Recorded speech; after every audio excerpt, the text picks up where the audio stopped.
అష్టవక్ర సంహిత talk 63 chapter 17.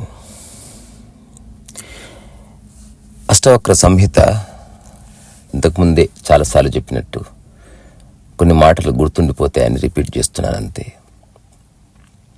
రెండే పదాలు: సాక్షిగా ఉండిపో, విశ్వ సాక్షి సుఖీభవ్, సర్వసాక్షి సుఖం చర్.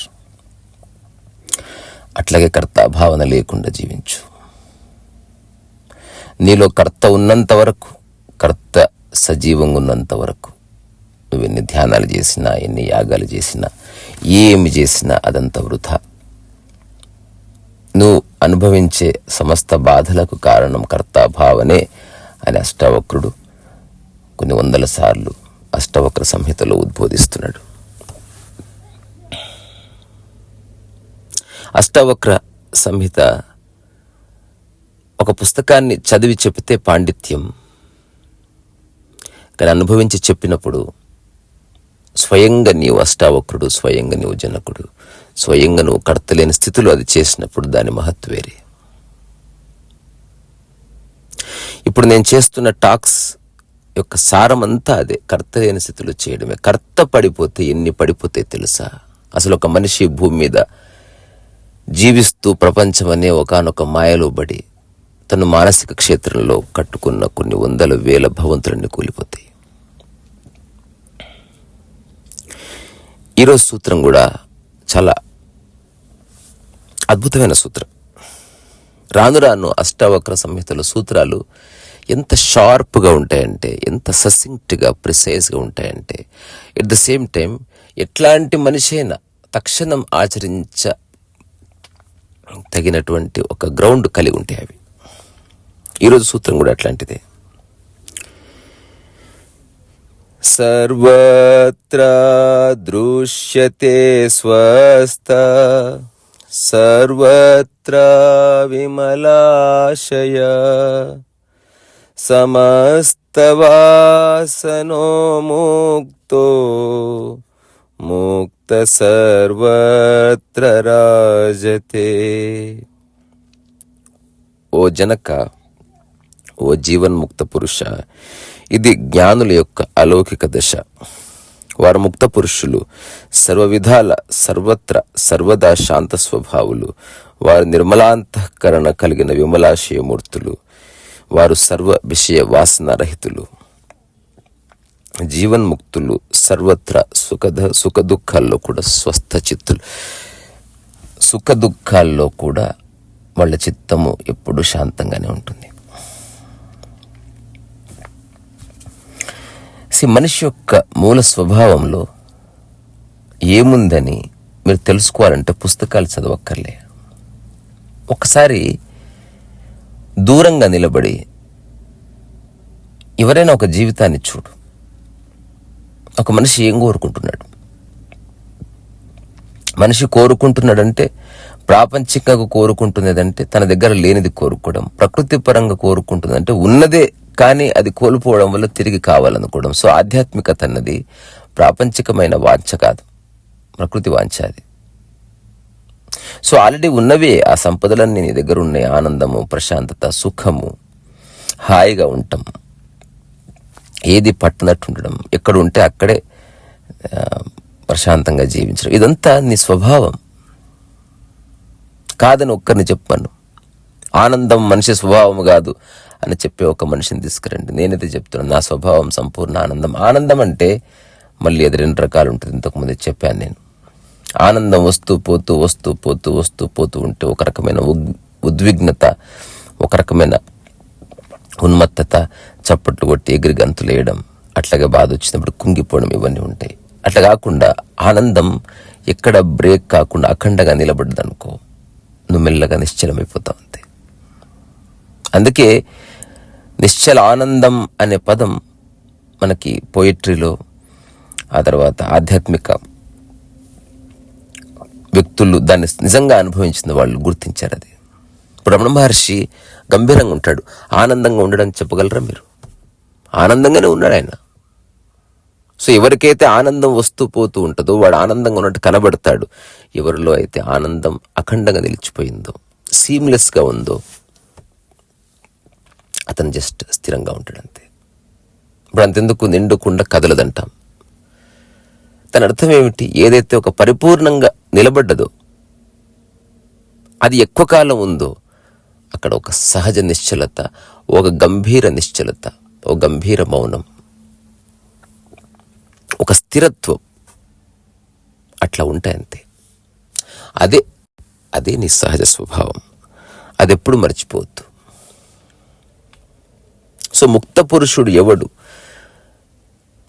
అంటే సదా ఒక సహజ ఆహ్లాదకర మానసిక స్థితి కలిగి ఉండడం. దానికోసం ప్రయత్నం చేసి అట్లా ఉండడం కాదు. I really want to enjoy today అట్లా కాదు.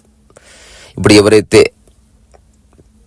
సెలబ్రేషన్ అనే పదం వాడుతున్నారు, అందరూ 99% ప్రపంచంలో దాన్ని తప్పుగానే వాడతారు. దానికి కారణం ఏమిటంటే అసలు నిజంగా సెలబ్రేషన్ ఎలా ఉంటుందో అసలు తెలిసి ఏడిస్తే కదా మనిషికి. పోనీ తెలుసుకోవాలన్న జిజ్ఞాస ఉంటే కదా.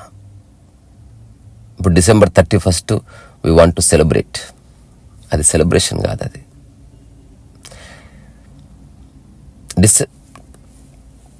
ప్లానింగ్. అది సో నువ్వు ప్లాన్ చేసుకుంటున్నావు నిరంతరం. సో ఆ రోజు ఎందుకు December 31 అయిందో ఎవరికి తెలియదు. అది మనం ఒక క్యాలెండర్ తయారు చేసుకున్నందుకు, నెలకి 12, సంవత్సరానికి 12 నెలలు అన్నందుకు, అట్లా ఆ 12 నెలలు అయిపోతున్నాయి కాబట్టి ఒక సంవత్సరం పోతున్నట్టు, ఒక సంవత్సరం వస్తున్నట్టు ఏదో పిచ్చి భ్రాంతి కలుగుతుంది. ఇప్పుడు నేనున్న నా జీవితంలో నేను ఏనాడు December 31 సెలబ్రేట్ చేసుకోవాలి. నాకు చాలా చిన్న వయసులో అనిపించింది, ఇది స్టూపిడిటీ. ఇది కాలం అఖండంగా ఉంది, మనం అనవసరంగా విభజించి దానికి 31 నైట్. నేను చాలాసార్లు చూశాను నా ఫ్రెండ్స్ అంతా, రేపటి నుంచి కొత్త జీవితం. ఇప్పుడు వాళ్ళ జీవితాలన్నీ నాకు తెలిసి ఏ కొత్త జీవితం లేదు. మనస్సు వేరే, ఆకాశం అది, దానికి ఏ కాలం అంటుకోదు. నువ్వు అనుకుంటావు 31తో నా జీవితం మారిపోయింది, 1 నుంచి నేను ఎర్లీ మార్నింగ్ లేస్తాను, జిమ్ చేస్తాను. ఐసా హోతాయి నై. సో December 31 అంతకు ఒక రోజు ముందు నుంచి నీ మైండ్ని ప్రిపేర్ చేస్తున్నావు టు సెలబ్రేట్.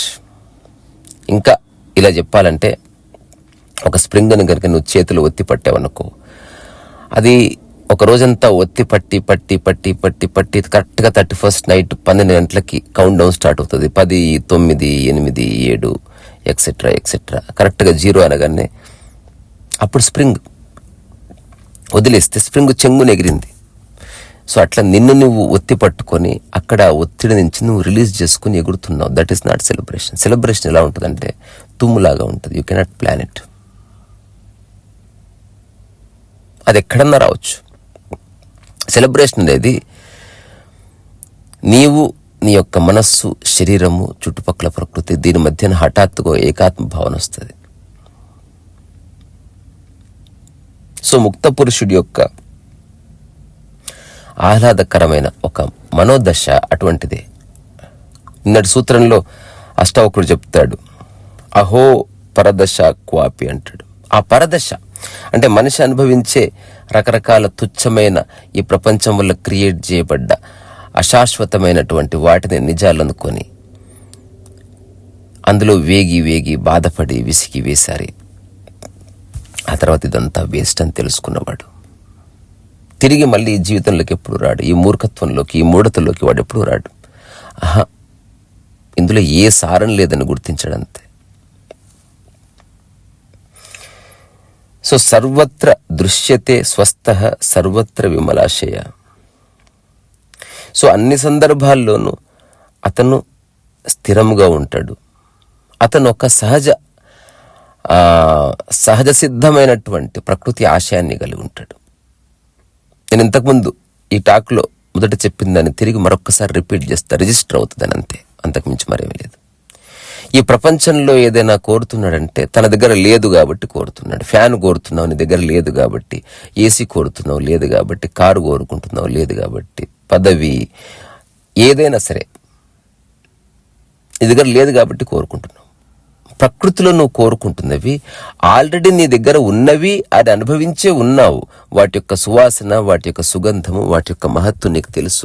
ప్రస్తుతం అవి నీ లైఫ్ నుంచి వెళ్ళిపోయినాయి అంటే రకరకాల విషయాల చేత, వాసనల చేత అవి కప్పబడ్డాయి. ఇప్పుడు అష్టవక్రుడు ఈ సూత్రంలో అదే చెప్తున్నాడు. సమస్త వాసనో ముక్తో అంటే అన్ని రకాల వాసనల నుంచి, అన్ని రకాల గ్రహణాల నుంచి ఆ మనస్సు ఫ్రీ అయిపోయింది. ఇప్పుడు ఫ్రీ అయిపోయిన మనస్సు ఎక్కడైనా ఫ్రీగానే ఉంటుంది. అది నీ మనసులో ఎన్ని రకాల క్లేశాలు ఉన్నాయో, నీ మనస్సుని ఎన్ని రకాలుగా నువ్వు ఇబ్బంది పెడుతున్నావో, నీ మనస్సుని ఎన్ని రకాలుగా ఇరికించావో అన్ని రకాలుగా అది ఇబ్బంది పడుతుంది, అన్ని రకాలుగా అది ప్రశాంతత కోరుకుంటుంది, అన్ని దిక్కులా అది ఇబ్బంది గురవుతుంది. ఒక మనిషి ఉన్నాడు, అతను ఎక్కడో ఊరు వెళ్తున్నాడు. ఆ ఊరు వెళ్తున్న మనిషి యొక్క మనసుకి కుటుంబాన్ని కట్టాడు, ఆ తర్వాత వ్యాపారాన్ని కట్టాడు, ఆ ఎంప్లాయీస్ని కట్టాడు, రకరకాల విషయాల్ని కట్టాడు, తను సాధించాలనుకున్న విజయాల్ని కట్టాడు, తన పరువుని కట్టాడు, ప్రతిష్టని కట్టాడు. ఇప్పుడు అతను ఆ కారులో వెళుతుంటే మీరు జస్ట్ ఊహించుకోండి, ఆ కారులో వెళుతున్న మనిషి మనసులో రకరకాల దారాలు బయటకు వచ్చి ఏ ఏ విషయాలతో అతను సంబంధం కలిగి ఉన్నాడో ఆయా విషయాలకి ఆ దారాలు కనెక్టెడ్ అయినట్టు. ఇవంతా మీకు కూడా వర్తిస్తుంది. నేను ఏ విషయాలకు దారాలు కట్టలేదు అసలు, అబ్సల్యూట్లీ నో. 2009లో అన్ని దారాలు తెంపి అవతల పడేశాను. ఆ తర్వాత నేను తాత్కాలిక దారాలు చాలా ఏర్పాటు చేసుకున్నా. ఇప్పుడు కారులో పోతున్నా, ఇప్పుడు కరీంనగర్ హరిపురం వెళ్తున్నా. మైథిలి వాళ్ళ ఫాదర్ చనిపోయి సంవత్సరం అయింది, సంవత్సరికం అని ఏదో. ఇది తాత్కాలిక దారం అంతే. I'm not really serious about it. కానీ నా చుట్టూ ఉన్న వాళ్ళకి ఏదైనా చేయాలనిపిస్తే వాళ్ళు చేసుకోవాలి. ఎవరి జీవన విధానం వారిది, ఎవరి ఆసక్తి అనాసక్తులు వారివే, వాటితో నాకే సంబంధం లేదు. సో నీ మనసుకు నువ్వు ఏ దారాలు ఏర్పాటు చేసుకోకపోతే, ఏ లంకెలు క్రియేట్ చేసుకోకపోతే, ఎన్ని నాలు నువ్వు క్రియేట్ చేసుకున్నావో వాటన్నిటి నుంచి నీవు గనక ఒక్కసారి విముక్తి కలిగితే, ఇప్పుడు ఈ సూత్రం యొక్క మూలం తెలుస్తుంది. ఒక చిన్నపిల్లవాడి యొక్క దశ ఇది.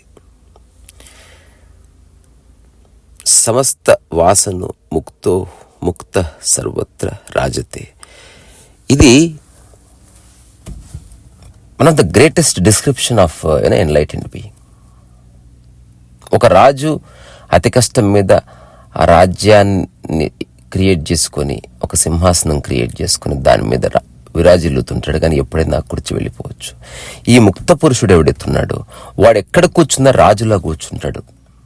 దాని అర్థం ఈ ప్రపంచంలో నేను అందరికంటే గొప్ప అన్న భావన కాదు. తనకు ఏ భావనలు లేవు. అట్లా తను సర్వత్రా నిర్మలంగా ఉన్నాడు. తన యొక్క స్వభావం నిర్మలత్వం. సో అతని స్థితి ప్రకృతి స్థితి. ఎట్లాగైతే ఒక గులాబీ చెట్టు లేదా మామిడి చెట్టు ఈ ప్రపంచంలో ఎక్కడున్నా సరే తన స్వభావాన్ని ఎప్పటికీ మర్చిపోదు. ప్రభుత్వాలు రావచ్చు పోవచ్చు, మనుషులు రావచ్చు పోవచ్చు, ఈ భూమి మీద ఉన్న చెట్లని అంతరించిపోవచ్చు. ఒక మామిడి చెట్టు తన స్వభావాన్ని ఎప్పటికీ విస్మరించదు. అట్లా ఒక నిరంతర ముక్తిని అనుభవించే ఒక ముక్త పురుషుడు, అన్ని రకాల వాసనల నుంచి విముక్తి పొందిన ఒక ముక్త పురుషుడు ఒక సహజ విమలాశయాన్ని కలిగి ఉంటాడు.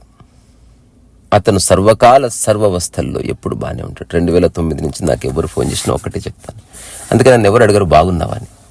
నన్ను బాగున్నావా అని అడిగి వాళ్ళే చెప్తారు, తెలుసు నువ్వు సర్వకాల సర్వవస్థల్లో బాగుంటావని. సో బాగుంటాం ప్రపంచం పరంగా సాపేక్షం, ప్రకృతి పరంగా స్వభావం. ప్రపంచంలో బాగున్నానంటే ఏదో ఒకరోజు బాగుండకుండా ఉండవచ్చు కూడా. ప్రకృతిలో బాగున్నావంటే బాగుంటుంది స్వభావం అయ్యి, అంతే, గొప్ప కాదు. ముక్త సర్వత్ర రాజతే అంటే ఆ ముక్త పురుషుడు నిరంతరం ఒక రాజులా ఉంటాడు. అతను చిత్తకుండి దగ్గరున్నా సరే, ఎక్కడున్నా సరే. సో ఎవడి రాజు అంటే కొంత తన దగ్గరున్నది వదిలి సమస్తాన్ని పట్టుకున్నవాడు. ఒక 100 గజాల ప్లేస్ కోసం కొట్లాడుతూ ఉంటాడు మనిషి. ఒకసారి విమానాల నుంచి వాడికి ఒకసారి చూపించాలి, ఈ భూమి ఎంత ఉంది, అందులో 100 గజాలు ఏంది, మీ ఊరెంత, ఆ ఊర్లో నీకు వచ్చిన భూమి ఎంత, అందులో 100 గజాలు ఎంత, దానికి జీవితాన్ని మొత్తం, ఈ ప్రకృతి ఎంతో, ఈ విశ్వం ఎంతో, అంత వ్యాప్తి కలిగిన ఒకానొక ఫినామిన జీవితం, అంత గొప్ప జీవితాన్ని ఇంత క్షుద్ర ఆశయానికి నువ్వు ముడిపెట్టిందో అష్టవకుడు చెప్తున్నాడు. విమలాశయ అంటాడు, మహాశయ అంటాడు. అంటే ఒక సహజమైనటువంటి ప్రకృతి ఆశయం కలిగినవాడు. అన్ని రకాల వాసనలతో బంధం పోయింది. నువ్వు ఎక్కడున్న రాజులో ఉంటున్నావు. ఇంకా వాసనలే లేకపోతే మళ్ళీ మోక్షం అసలు సపరేట్గా నువ్వు ఆలోచించవలసిన అవసరమే లేదు. వాసనలు పోయినాయి అంటే శారీరకంగా ఒకవేళ అర్థం చేసుకోవాలంటే అన్ని రకాల బట్టలు అట్లా పడిపోయాయి. తద్వారా నగ్నత్వమే నీ స్వభావం. నగ్నత్వాన్ని నువ్వు సృష్టించలేవు. అట్లా ఆనందము, సుఖము నీ స్వభావం. ప్రాపంచిక సుఖాలు వేరు, ప్రాపంచిక ఆనందాలు వేరు. అది వస్తాయి పోతాయి. ప్రకృతి యొక్క ఆనందము, ప్రకృతి యొక్క సుఖము, ఆ ప్రకృతి యొక్క ప్రశాంతత, నీ మనసులో ఏ వాసనలు లేకుండా ఒరిజినేట్ అయ్యే ఇవన్నీ అతి స్వాభావికమైనవి. ప్రపంచంలో అందరికీ ఉన్నాయి. వీటికి ఏ సాధన అక్కర్లేదు. ఒకసారి నేను పంజాగుట్ట నుంచి వస్తున్నా 2009 కొంచెం ఉంది. ఇంకా నేను ఏదో సాధించాలి, నేనే కొంచెం బెటరు మా ఊర్లో, ఇట్లా రకరకాల ధారణలన్నీ మోస్తున్న ఒక పిచ్చి మనస్సు కలిగిన స్థితి అది. నాకెవరో డబ్బులు ఇచ్చారు ఏదో పెయింటింగ్ వేసినందుకు. ఇట్లా విర్ర వీగుతున్నాను, ఛాతీ అట్లా బయటికి పొంగింది. బైక్ మీద వస్తున్నాను. సో పంజగుట్ట దగ్గర ఒక తుమ్మ చెట్టు ఉంది ఒక గలీలో. దాని కింద ఒక అతను బొంత పరుచుకుని పడుకున్నాడు. హఠాత్తుగా నాలో ఒక ఉదార స్వభావం జనించింది. అతనికి వెళ్ళి ఏదో సహాయం చేయాలనుకున్నాను. జస్ట్ నా దగ్గర ఫ్యూ థౌజండ్స్ ఉన్నాయి. ఫ్యూ అంటే ఫ్యూ కూడా కాదు, 7,000 అప్రాక్సిమేట్లీ. సో అతని దగ్గరికి వెళ్ళి అతని యొక్క చిప్ప ఉంది. ఆ చిప్పలో ఒక 50 రూపీస్ 100 రూపీస్ వేసినట్టున్నాను. అలా వెళ్తుంటే అతను నన్ను చూసి పిలిచాడు, భాయ్ సాబ్. తిరిగి చూస్తాను, ఇది రాయి 1 మినిట్ అంటే. వెళ్ళిన తర్వాత ఆ 50 రూపాయలు తిరిగి నాకు ఇచ్చి హాయిగా పాడుకుంటున్నాడు. నేను సరిపోవా ఇవి అన్నాను. ఇట్లా నవ్వాడు. అప్పుడు అతను నాతో అన్న మాట ఏమిటంటే, నువ్వు ఏదైతే ఇవ్వాలనుకుంటున్నావో అది నాకొద్దు. నీకేదన్నా కావాలంటే చెప్పు, నేను ఇస్తాను. ఈ ప్రపంచంలో ఎవరి దగ్గర లేని నా దగ్గర ఉందన్నాడు. ఆ తర్వాత కొన్ని గంటలు అట్లా ఉండిపోయాను. అతను నా అహంకారాన్ని చీల్చి చెండాడాడు. నా యొక్క నిజ స్వభావాన్ని నాకు గుర్తు చేశాడు. సింపుల్గా చెప్పాలంటే ఒక్క మాట అనకుండా పచ్చిబుతులు తిట్టాడు నన్ను. ఏమనుకుంటున్నావు అసలు? నువ్వు ఎవరు? నువ్వు ఎందుకు ఇంత అహంకారం? ఏం సాధిస్తావు? అతను హాయిగా ఆ చెట్టు కింద రాజులా పడుకోవడం చూశాను నేను. అంత ఆనందంగా పడుకున్నాను నా జీవితంలో చూడలే అప్పటి వరకు. మొదటిసారి తెలిసింది, ఓ నువ్వు ప్రశాంతంగా ఉండాలంటే ఒక పెద్ద బిల్డింగ్, బ్యాంకులో ఇంత బ్యాలెన్స్, ఏవేవో కండిషన్స్ పెడితే తప్ప నువ్వు ప్రశాంతంగా ఉండట్లే. First time I have seen a person who is there unconditionally. చిన్న యూట్యూబ్ మిత్రుడు వచ్చినప్పుడు ఒక మాట చెప్పాను. ఒక పార్క్లో జీవితాన్ని అర్థం చేసుకున్నవాడు, మోక్షంలో ఉన్నవాడికి ఈ చెట్టు, ఈ పార్క్ ఒకలాగా అనిపిస్తుంది. ప్రపంచంలో ఇరుక్కుపోయిన వాడికి, డబ్బులు ఇరుక్కుపోయిన వాడికి, షేర్ మార్కెట్లో హెచ్చు తగ్గుల్లో ఉచ్చనిచ్చాల్లో పడిన వాడికి ఇదే ఇంకోలాగా అనిపిస్తుంది. ప్రపంచంలో ఇరుక్కున్న వాడికి ఈ పార్క్ బాగుంది, ఈ పార్క్ ఆ పార్క్ అంటే బాగుంది, నిన్న నేను బాగున్నాను, మొన్న బాగాలేను. ఇట్లాంటి ఒక ఏది చూసినా అతను ఒక మనసుతో సంబంధం ఏర్పాటు చేసుకుంటాడు. అందుకే మోక్షం లేదు. అదే నువ్వు మోక్షస్థితిని కనుక అనుభవిస్తే, సహజమైన జ్ఞానోదయం నీలో కనుక ఎస్టాబ్లిష్ అయితే, అప్పుడు ఎలా ఉంటుందంటే, ఆ పార్కులో ఉన్న చెట్లు ఉన్నాయి, లేదా ఒక చెట్టు ఉంది, నీవు ఉన్నావు. దాని స్థితిలో అది ఉంది, నీ స్థితిలో నీవు ఉన్నావు. అది బాగాలేదు అనేది లేదు, అది బాగుంది అనేది లేదు. ముక్త సర్వత్ర రాజతే అంటే అన్ని రకాల కండిషన్స్ నుంచి బయటపడ్డ మైండ్ అనుభవించే ఒకానొక స్థితి. You are like a king wherever you are. నువ్వు ఎక్కడున్నా అసలు రాజువే.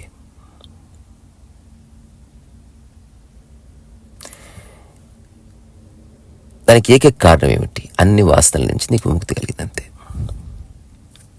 దీనికి తేలికైన పరిభాష నేనే ఈ 2 సంవత్సరాల్లో చెప్తూ ఉన్నా. ప్రపంచము నీ నుంచి పడిపోతే నీలో మిగిలేది రమణ మహర్షి అస్థితి. ప్రపంచం నీలో నుంచి పడిపోతే నువ్వు మాట్లాడేదంతా అష్టవక్ర గీత అవుతుంది. ప్రపంచమంతా నీలో పడిపోవడం నువ్వు చేసే ప్రయత్నం భగవద్గీత అవుతుంది. ఇంతకు మించి ఏమనుందా? ఏమీ లేదు. ఒకసారి అట్లా ఆరు బయటకెళ్ళి ఆకాశాన్ని, చెట్లని, ఏ పేరు లేని ఒక స్వరూపాన్ని దర్శించి అక్కడికెళ్ళి నువ్వు పేర్లు పెడుతూ రాకు. మొట్టమొదటిసారి నీ పేరును మర్చిపో. తిరిగి ఒకసారి రిపీట్ చేస్తా ఈ విషయాన్ని. నువ్వు ప్రకృతిలోకి వెళ్ళి ప్రకృతిలో ఉన్న అన్నిటికీ పేర్లు పెట్టి ఇంటికి రాకు. ప్రకృతిలోకి పోయి నీ పేరును మరిచే అక్కడ జీవించిరా. ఒక చెట్టు పక్కన ఏ పేర్లు అని వాడిగా కూర్చొని ఒకసారి ఆ చెట్టు పేరుతో నీకు పనిలే. ఆకాశం అనేది పేరుతో, అంత పేర్లు ఇవన్నీ. ఉంది, ఇది గుర్తుపెట్టుకోండి. అస్తిత్వం అంటే ఉంది అని, మోక్షం అంటే ఉంది. బాగుండడము, బాగలేకపోవడము, చాలా గొప్పగా ఉండడం, ఇదంతా మనస్సు, కాలం, పోలిక, జడ్జిమెంట్, ఒపీనియన్, వీటికి అతీతంగా జీవితం ఉంది. ఇప్పుడు నేను కూర్చున్న చోట ఎదురుగా ఒక అపారమైనటువంటి ప్రకృతి కనిపిస్తున్నది. నామరూపాలకు అతీతం అది. సో దాని సమక్షంలో నువ్వు నామరూపాలకు అతీతంగా ఉండి చూడంతే. ఆధ్యాత్మికతను అర్థం చేసుకోవడానికి ప్రవచనాలు అక్కర్లేదు, గురువుల కాళ్ళు పట్టుకుని వేలాడక్కర్లే, ఏం అక్కర్లే. జస్ట్ సరైన చూపు, అన్నింటి పట్ల సాక్షిగా ఉండగలగడం. సాక్షి అంటేనే చూడడం, చూడడం అంటేనే ఉండడం. To be.